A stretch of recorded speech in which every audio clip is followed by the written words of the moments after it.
Hey guys, welcome back to channel. और hope करते हैं सभी अच्छे होंगे। तो आज हम जो वीडियो बनाने वाले हैं वो बनाने वाले हैं कि ऑनलाइन फ्रॉड्स कैसे होते हैं और कैसे आप उनसे बच सकते हो। बिकॉज अभी रिसेंटली दो तीन चीज़ें हमें ऐसी पता चली, हाँ। तो हमारे दिमाग में भी आया कि इस बारे में एक वीडियो बनानी चाहिए। और हम एक्सपर्ट नहीं हैं, तो इसलिए हम इसमें ज़्यादा नहीं बोलेंगे। हमारे एक जानने वाले हैं, फ्रेंड है। हाँ, जो दिल्ली में रहते हैं, तो उनको हम कॉल पे लेंगे। अभी घर चलते हैं, घर चल के उनको कॉल पे लेते हैं और आपकी भी बात कराते हैं उनसे, और सारी बातें उनसे जानेंगे, क्योंकि वो हैं प्राइवेट डिटेक्टिव। हाँ। और अपनी कंपनी वो चलाते हैं। बाकी उनसे रिलेटेड जितनी भी डिटेल्स हैं वो आपको डिस्क्रिप्शन में भी मिल जाएंगी, स्क्रीन पे भी मिल जाएंगी। तो चलो पहले घर चलते हैं जल्दी से और शुरू करते हैं वीडियो।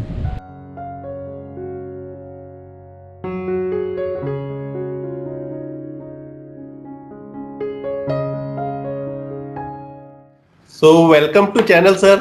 एंड आप, बड़ा अच्छा लगा आपसे मिलके। जी जी, आप और दोनों भी बहुत अच्छे लग रहे हैं। Thank you very much. बिल्कुल बिल्कुल। अभी तक आपसे बस फोन पे बात हुई थी, आज फेस टू फेस देख रहे हैं। हाँ जी हाँ जी हाँ तो जी। तो आज सर थोड़ा सा आप अपने बारे में बताओ, अपने व्यूवर्स को थोड़ा सा एक इंट्रोडक्शन टाइप आप दो अपना। जी जी जी जी। जैसे कि मेरा नाम आप जानते हैं, राहुल राय गुप्ता है मेरा नाम। और जी। सर्टिफाइड इंटरनेशनल इन्वेस्टिगेटर हूँ। अगर सीधी भाषा में बोले तो मैं प्राइवेट डिटेक्टिव हूँ। इंडिया में और इंडिया से बाहर भी मैं काम करता हूँ। और करीब 20 साल हो गए मुझे काम करते को। और मेरी कंपनी मैंने बनाई है जिसका नाम है secret watch detectives private limited. 99 से मैंने शुरुआत की थी इस कंपनी की। तब ये प्रोप्राइटरशिप थी, मैं अकेले चलाता था। धीरे धीरे लोग जुड़ते गए, टीम बनती गई। ऑल ओवर इंडिया में अब मेरी टीम्स हैं जो पूरी सभी जगह काम करते हैं। और इंटरनेशनली ट्रैवल करता हूँ। 2010 में मैंने इसको प्राइवेट लिमिटेड बनाया, आरओसी में सबमिट किया और आईएसओ सर्टिफिकेट भी लिया। और उसके बाद मैंने बाहर ट्रैवल करना शुरू किया। WAD है हमारी एक संस्था, जिसकी full form world association of detectives, उसका भी मैं मेंबर हूँ। और एक CII है, काउंसिल ऑफ इंटरनेशनल इन्वेस्टिगेटर, यहाँ से मैं सर्टिफाइड इंटरनेशनल इन्वेस्टिगेटर हूँ। और एक इंडिया की एसोसिएशन है, APDI, association of private detectives of India, उसका भी मैं एग्जीक्यूटिव मेंबर भी हूँ और नेशनल सेक्रेटरी भी हूँ अभी। तो इस तरीके से हम काम करते हैं बेसिकली। ओके।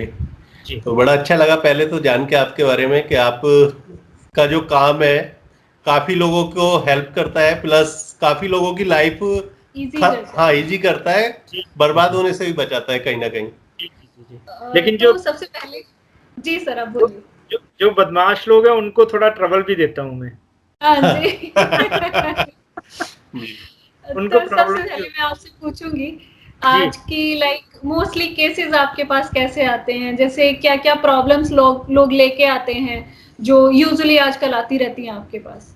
देखिए, अभी रिलेशनशिप की प्रॉब्लम्स ज़्यादा हैं। जैसे हम 2 टाइप से इसको अलग-अलग करते हैं केसेस को। एक पर्सनल केसेस होते हैं, एक कॉर्पोरेट केसेस होते हैं। तो पर्सनल केसेस में जनरली हमारे पास मैट्रिमोनियल से रिलेटेड आते हैं, जो शादी करना चाह रहे हैं लोग। उससे पहले इन्वेस्टिगेशन कराना चाहते हैं, वेरिफिकेशन कराना चाहते हैं, अपने फ्यूचर पार्टनर के बारे में जानना चाह रहे हैं कि वो सही है या नहीं, या जो वो बता रहा है वो सही बता रहा है या नहीं बता रहा। तो ये सब चीज़ें हम पता करते हैं। तो ऐसे पोस्ट मैट्रिमोनियल के केसेस आते हैं, जो जिसके अंदर हम हस्बैंड वाइफ के रिलेशनशिप के बारे में पता करते हैं। कई बार उनको आपस में डाउट्स होते हैं, गलतफहमियाँ होती हैं, तो उनकी गलतफहमियाँ दूर करते हैं अपनी इन्वेस्टिगेशन से, काउंसलिंग से, वेरिफिकेशन वगैरह से। ओके। तो सर ये तो हो गए पर्सनल केसेस। अभी आप मुझे थोड़ा कॉर्पोरेट के बारे में भी बताओ, जैसे उससे भी हमारे व्यूअर्स को हेल्प मिलेगी। जैसे किस किस टाइप के केसेस आप हैंडल करते हो? कॉर्पोरेट केसेस में हम, जैसे कंपनीज होती हैं, कंपनी में कोई, सबसे पहले तो ये होता है कि कोई अगर फॉरेन कंपनी है, वो इंडिया में इन्वेस्टमेंट करना चाह रही है, किसी कंपनी के साथ कोलैबोरेशन करना चाह रही है, तो वो हमसे ड्यू डिलिजेंस कराना चाहती है कि जो कंपनी इंडियन कंपनी है जिसमें वो मर्ज होना चाह रही है, पैसा लगाना चाह रही है, तो वो कंपनी अपने बारे में जो पेपर्स पे बता रही है उनको, जो प्रोजेक्ट रिपोर्ट दे रही है, वो कितनी सच्ची है और क्या ग्राउंड रियलिटी भी वैसी ही है जैसी वो बता रही है। तो वो सब हम ड्यू डिलिजेंस करते हैं उनका। दूसरा ये होता है कि कंपनीज के अंदर बहुत सारे फ्रॉड्स होते हैं तो वो भी हम डिटेक्ट करते हैं। कई बार थेफ्ट भी होते हैं वहाँ पे, जो कई बार कर्मचारी लोग जो होते हैं वो करते रहते हैं कुछ ना कुछ, तो उनके बारे में भी हम डिटेक्ट करते हैं। और अंडर कवर ऑपरेशन होते हैं जिसमें हम पता लगा लेते हैं कि भाई जो वहाँ के एम्प्लॉयज़ हैं वो सही काम कर रहे हैं नहीं कर रहे हैं। बहुत सारी ऐसी कंपनी यहाँ पे जो प्रोडक्शन है वो काफ़ी कम होती है जबकि एम्प्लॉय बहुत ज़्यादा होते हैं, तो हम अंडर कवर ऑपरेशन के थ्रू पता लगा लेते हैं कि उनकी प्रोडक्शन कम क्यों हो रही है, कौन से वो एम्प्लॉई हैं जो काम नहीं करते हैं लेकिन वो मैनेजमेंट की नज़र में भी नहीं आते हैं, ठीक है ना। तो कई बार आपने देखा होगा कि किसी कंपनी में 500 लोग हैं लेकिन हो सकता है उनको 300 लोगों की ज़रूरत है, 200 लोग फालतू वहाँ पे हैं और वो एक्स्ट्रा बर्डन है कंपनी के ऊपर, और जिससे कि कंपनी मुनाफे की जगह पे घाटे में जा रही है, तो उसका ऑडिट भी करते हैं हम कि वो सही काम कर रहे हैं या नहीं कर रहे। तो इसको हम सिक्योरिटी ऑडिट बोलते हैं जनरली। ऐसे ही कई कंपनी में एम्प्लॉयज के ऊपर ओवर बर्डन होता है काम, तो वहां पे हम सजेस्ट करते हैं कि आपको इस पोजीशन पे और एम्प्लॉय रखने चाहिए जिससे कि सबके साथ सबका स्मूथ काम हो सके और एम्प्लॉय खुश रह सके और अच्छे से काम कर सके। तो ऐसे ही फ्रॉड के केसेस होते हैं, 138 के केसेस होते हैं जिसमें चेक बाउंस हो जाते हैं, कंपनी को कोई कंपनी देती है फिर चली जाती है वहां से, उनको लोकेट करना होता है, उनको समन सर्व करना होता है। तो इस तरीके के तमाम जो कॉर्पोरेट केसेस हैं वो हम करते हैं। ठीक है जी। और बाकी कॉर्पोरेट तो देखो वो थोड़ा सा ऐसा फील्ड हो गया, उसके बारे में बहुत ज़्यादा खुल के हम बात नहीं कर सकते।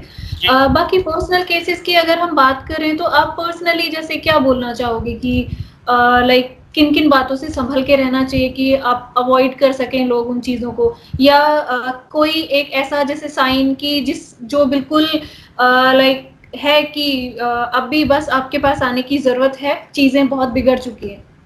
जी, देखिए 3 टाइप के लोग हैं जो पर्सनल केसेस के लिए हमारे पास आते हैं। एक वो लोग हैं जो शादी करना चाहते हैं और वो अपने लिए कोई ना कोई मैच देखते हैं, और मैच तो न्यूज़पेपर के थ्रू देखते हैं या वो ऑनलाइन मैट्रिमोनियल साइट्स के थ्रू देखते हैं।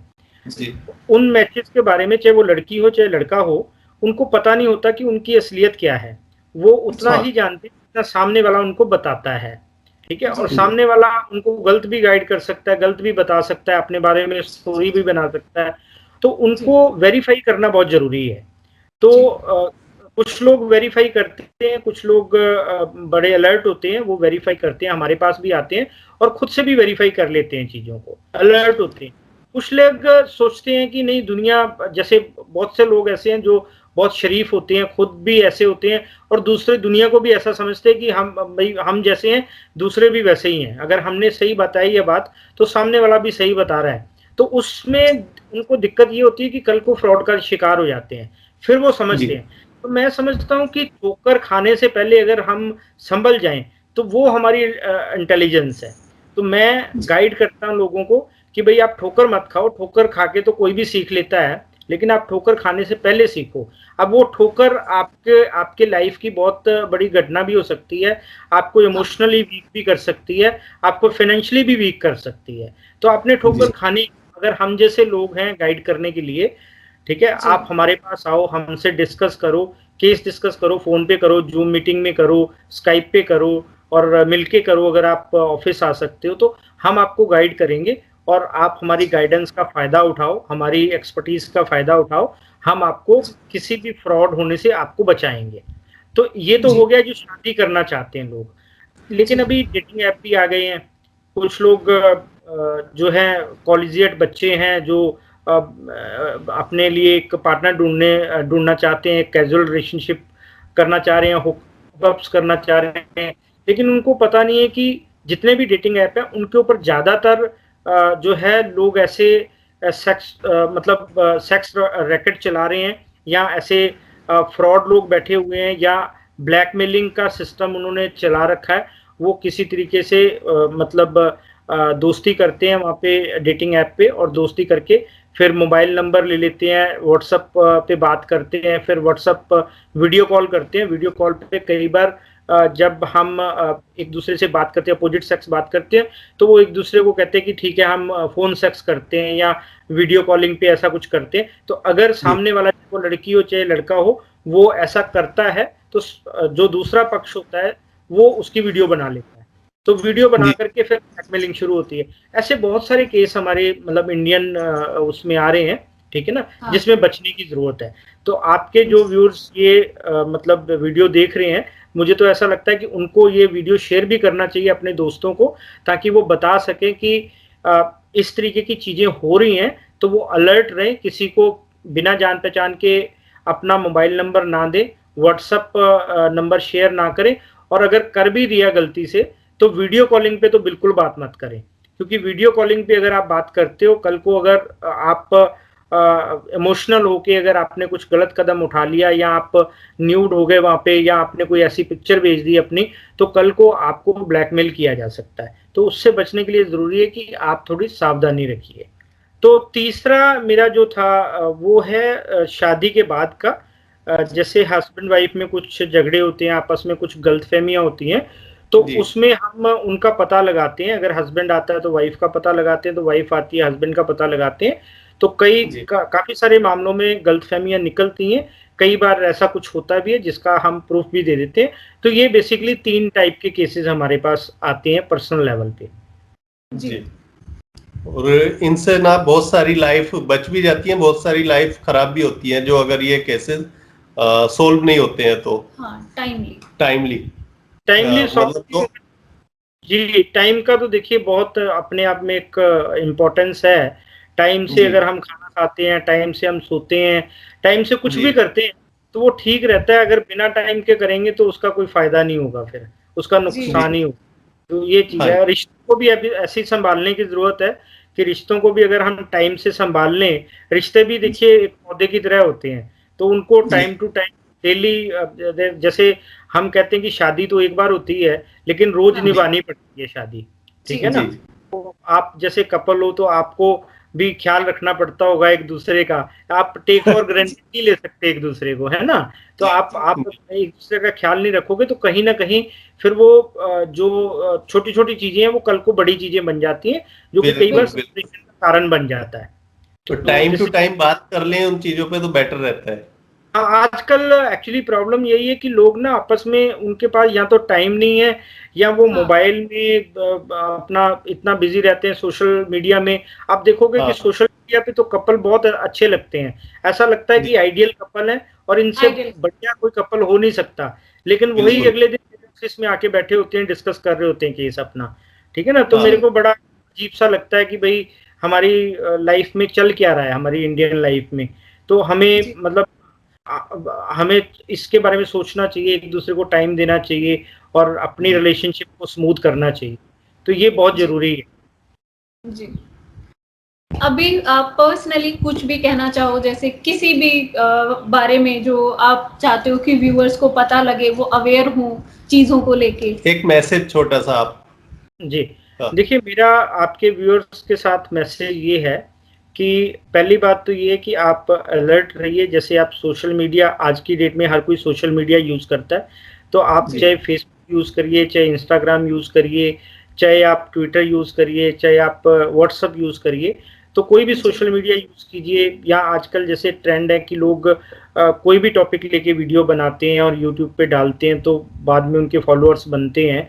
तो कई बार हम अपनी फैमिली को निगलेक्ट कर देते हैं, उसकी वजह से हमें बहुत सारे कमेंट आते हैं, हमें बहुत सारे लाइक्स आते हैं, तो हम उन लाइक्स में, कमेंट में गुम हो जाते हैं, खो जाते हैं। हमें वही अपनी दुनिया अच्छी लगने लगती है, जबकि देखा जाए तो वो एक वर्चुअल दुनिया है, वो एक झूठी दुनिया, वो सच्ची दुनिया नहीं है। सच्ची दुनिया हमारे जो आसपास के लोग हैं, हमारे माता पिता हैं, हमारे बहन भाई हैं, हमारे बच्चे हैं, तो वो हमारी सच्ची दुनिया है। तो मुझे लगता है कि सोशल मीडिया का एक हद तक इस्तेमाल होना चाहिए, पहली बात तो ये है। दूसरा, अगर आप सोशल मीडिया पे किसी भी एक पर्सन को फ्रेंड रिक्वेस्ट भेजते हैं या उसकी एक्सेप्ट करते हैं, तो पहले उनका प्रोफाइल देख लीजिए कि वो कितना पुराना है, प्रोफाइल सही है या नहीं है। जो लॉक प्रोफाइल है उनको तो बिल्कुल ही एक्सेप्ट मत करिए, कल को उसमें पता नहीं क्या निकल के आए, बंदा कल को आपको ब्लैकमेल करे, आपका फायदा उठाए, आपकी पिक्चर्स को वो एडिट करके कहीं पे डाले। तो उससे अच्छा है कि आप सोशल मीडिया का इस्तेमाल जो कर रहे हैं वो थोड़ा सोच समझ के करें, ठीक है ना। और आजकल बहुत से लोग डेटिंग ऐप पे आना शुरू हो गए हैं, तो डेटिंग ऐप भी सोशल मीडिया का ही एक पार्ट है, लेकिन वहां पे सीधा बातचीत हो जाती है। तो किसी को भी अगर आप डेटिंग ऐप पे भी जा रहे हैं, अगर आप कोई अपने लिए दोस्त ढूंढ रहे हैं, अपने लिए पार्टनर ढूंढ रहे हैं, तो उसमें भी देखिए कि बहुत सारे लोग हैं जो फ्रॉड करते हैं वहां पे। और किसी को भी नंबर देने से पहले आप 10 बार सोचिए, उनसे बातचीत कीजिए। जब आप कंफर्टेबल हो जाएं, जब आपको लगे कि ये सामने वाला जेन्युइन बंदा है, तभी आप अपना नंबर शेयर कीजिए। तो ये सब चीजें हैं। और एक लास्ट चीज मैं और कहना चाहता हूँ कि अगर आप किसी भी समस्या के लिए कोई डिटेक्टिव ढूंढ रहे हैं या डिटेक्टिव हायर करना चाह रहे हैं, तो आजकल क्या है कि हालांकि पहले तो आज से 10-15 साल पहले तो बड़ी मुश्किल होती थी, डिटेक्टिव होते भी नहीं थे उतने, तो लोगों के लिए बड़ी मुश्किल होती थी और विश्वास नहीं करते थे। अभी खुल के हमारे पास लोग आते हैं, लेकिन अभी भी क्या होता है कि लोगों के साथ दो जो रहती है, कंफ्यूजन्स रहती हैं। वो कहते हैं कि हम विश्वास कैसे करें आपके ऊपर। देखिए, विश्वास करने के 2-3 तरीके हैं कि आप जिस भी डिटेक्टिव से बात करें, हिंदुस्तान में करीब 100 एजेंसीज होंगी डिटेक्टिव्स की, ठीक है ना, अच्छा काम करती हैं। और हमारी एक एसोसिएशन है APDI, उसकी वेबसाइट है apdi.in, मैं लिंक में भी उसका आपको बता दूंगा। तो उसमें आप जाइए, अगर किसी डिटेक्टिव से आपने बात की, अगर वो APDI का मेंबर है, तो आप आंख बंद करके उनको काम दे सकते हो, अपनी प्रॉब्लम डिस्कस कर सकते हो। वो कम से कम आपको चीट नहीं करेंगे, आपके साथ धोखा नहीं करेंगे, आपसे नाजायज पैसा नहीं लेंगे, आपसे रीजनेबल चार्जेस लेंगे, क्योंकि वो कोड ऑफ एथिक्स के साथ, कोड ऑफ कंडक्ट के साथ बंधे हुए होते हैं। उनको दी जाती है मेंबरशिप लेने से पहले कि आपको इन नियमों का पालन करना है। और आपको इसके अंदर, हमारी एसोसिएशन के अंदर जो CBI के आला अफसर होते हैं, रिटायर हो जाते हैं, वो आ जाते हैं हमारे साथ एज एडवाइजर, और IB के लोग आ जाते हैं, रॉ के अफसर्स आ जाते हैं। तो एक अच्छी कम्युनिटी है हमारी APDI की, और वहाँ पे बहुत अच्छे लोग हैं और सभी अच्छा काम करते हैं, ठीक है ना। तो दूसरा, आप जिस भी डिटेक्टिव को हायर करें, उसकी वेबसाइट आप जरूर चेक कर लें, वो कितनी पुरानी है, प्राइवेट लिमिटेड कंपनी है या नहीं है, या ISO है या नहीं है, या किसी APDI के अलावा भी किसी की मेंबरशिप है, जैसे WAD का मैंने वर्ल्ड एसोसिएशन ऑफ डिटेक्टिव्स का बताया, काउंसिल ऑफ इंटरनेशनल इन्वेस्टिगेटर्स का बताया, उनकी अगर मेंबरशिप होगी तो वो ज़्यादा ऑथेंटिसिटी होगी किसी डिटेक्टिव की। उसकी APDI की होगी तब भी कोई दिक्कत वाली बात नहीं, लेकिन कहीं ना कहीं वो किसी ऑर्गेनाइजेशन के साथ, किसी एसोसिएशन के साथ जुड़ा होना चाहिए। इसको जानने के लिए आपको मुश्किल से 3 या 4 मिनट लगते हैं। आप किसी को भी पैसा देने से पहले आप ये 3-4 मिनट जरूर लगाएं। गूगल पे बहुत सारी इंफॉर्मेशन है सब के बारे में, आप उनका नाम भी टाइप करके देख सकते हैं, आपको पता चल जाएगा कि वो जिस भी बंदे को आप हायर करना चाह रहे हो वो मतलब जेन्युइन है या नहीं है। तो जेन्युइनिटी बहुत चेक करने की जरूरत है। और एक और बात है कि कई बार हमारे पास लोग आते हैं, वो कहते हैं जी मेरा बजट नहीं है इतना, तो मतलब कोई भी हम अगर XYZ फीस बताते हैं तो उनका बजट कई बार नहीं होता है। तो मुझे लगता है कि ये तो इंसिडेंटल खर्चे होते हैं किसी भी चीज़ के लिए। जैसे हम हॉस्पिटल जाते हैं, हम बीमार हो जाते हैं, तो हम कभी हॉस्पिटल का बजट नहीं बनाते। हाँ, हम हेल्थ इंश्योरेंस ले लेते हैं, लेकिन हेल्थ इंश्योरेंस में भी कई बार सारी बीमारियां कवर नहीं होती। वहाँ पे भी हमें अगर हम एक दिन मतलब रुकते हैं वहाँ पे, या डॉक्टर रेकमेंड करता है, तभी हेल्थ इंश्योरेंस का फायदा मिलता है। लेकिन अगर हम गए और चेकअप करा के आ गए तो हमें हेल्थ इंश्योरेंस का फायदा नहीं मिलता। तो वो एक्सीडेंटल खर्चे हैं। तो डिटेक्टिव के भी इंसिडेंटल खर्चे होते हैं, लेकिन जब हम शादी करने निकलते हैं अपने बच्चों की, या अपनी शादी करने निकलते हैं, तो हमें खर्च में थोड़ा सा जोड़ना चाहिए कि ये भी एक पार्ट ऑफ लाइफ है, ये भी खर्चा हमें करना है। डिटेक्टिव को भी, जैसे हम ज्योतिष को मतलब वो करते हैं, हायर करते हैं और पता करते हैं, पंडित को हायर करते हैं, पता करते हैं गुण मिल गए या नहीं मिल गए, तो हमें थोड़ा सा वेरिफिकेशन कराना, इन्वेस्टिगेशन कराना भी जरूरी है, ताकि हमें असलियत का पता चल सके। सो ये थे मिस्टर राहुल राय गुप्ता जी, और काफ़ी मतलब अच्छे हैं और काफ़ी अच्छे बंदे हैं ये। तो आपको कोई भी हेल्प चाहिए, लाइक कोई भी ऐसी प्रॉब्लम से अगर गुजर रहा है इस टाइम पे, या आपके कोई रिलेटिव में, तो आप इनकी हेल्प ले सकते हो, नो डाउट। और अपनी सारी प्रॉब्लम्स आप खुल के शेयर भी कर सकते हो उनके साथ। हाँ। और बहुत सारी चीज़ें उन्होंने बताई भी, मतलब अगर आप किसी भी डिटेक्टिव के पास जाते हो तो क्या क्या चीज़ें आपको ध्यान में रखनी चाहिए, वो सारी चीज़ें भी उन्होंने बताई। हाँ। कुछ उन्होंने एडवाइस भी दी कि कैसे आप प्रॉब्लम से बच सकते हो, और अगर प्रॉब्लम बिल्कुल आई गई है तो आप उनको कॉन्टैक्ट करो, वो ज़रूरी है। तो चलो होप करते हैं वीडियो अच्छी लगी होगी, और वीडियो अच्छी लगी हो तो लाइक शेयर कमेंट करके बताना, और सब्सक्राइब करना चैनल को, प्लस अब वीडियो को शेयर भी करना इसको, हाँ, क्योंकि सो ये दैट इम्पोर्टेंट टॉपिक है। और ज़्यादा से ज़्यादा लोग अवेयर हो सकें। तो मिलते हैं नेक्स्ट वीडियो में, till then take care, bye.